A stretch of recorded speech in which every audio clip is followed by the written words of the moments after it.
بسم الله الرحمن الرحيم إنا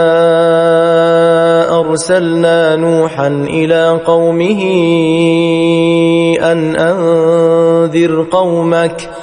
أنذر قومك من قبل أن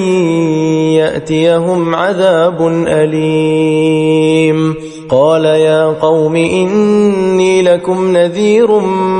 مبين أن اعبدوا الله واتقوه وأطيعون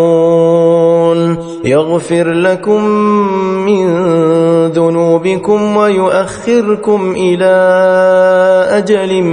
مسمى إن أجل الله إذا جاء لا يؤخر لو كنتم تعلمون قال رب إني دعوت قومي ليلا ونهارا فلم يزدهم دعائي إلا فرارا وإني كلما دعوتهم لتغفر لهم جعلوا أصابعهم في آذانهم واستغشوا ثيابهم وأصروا واستكبروا استكبارا ثم إني دعوتهم جهارا ثم إني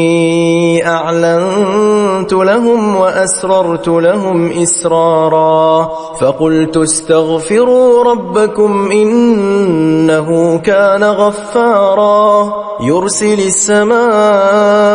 عليكم مدرارا ويمددكم بأموال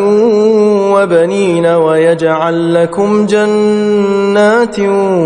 ويجعل لكم أنهارا ما لكم لا ترجون لله وقارا وقد خلقكم أطوارا ألم تروا كيف خلق الله 7 سماوات طباقا وجعل القمر فيهن نورا وجعل الشمس سراجا والله أنبتكم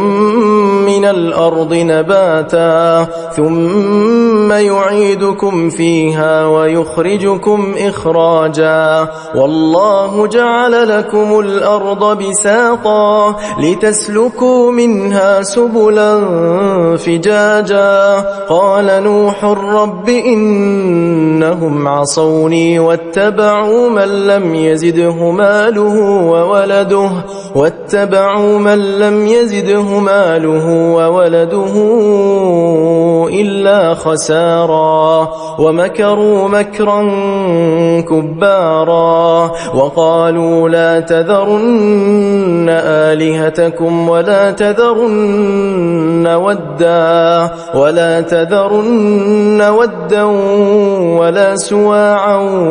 ولا يغوث ويعوق ونسرا وقد أضلوا كثيرا ولا تزد الظالمين إلا ضلالا مما خطيئاتهم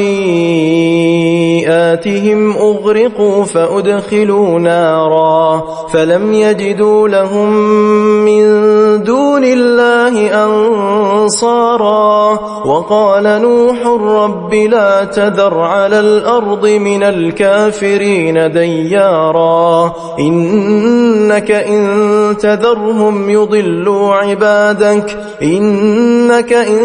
تذرهم يضلوا عبادك ولا يلدوا إلا فاجرا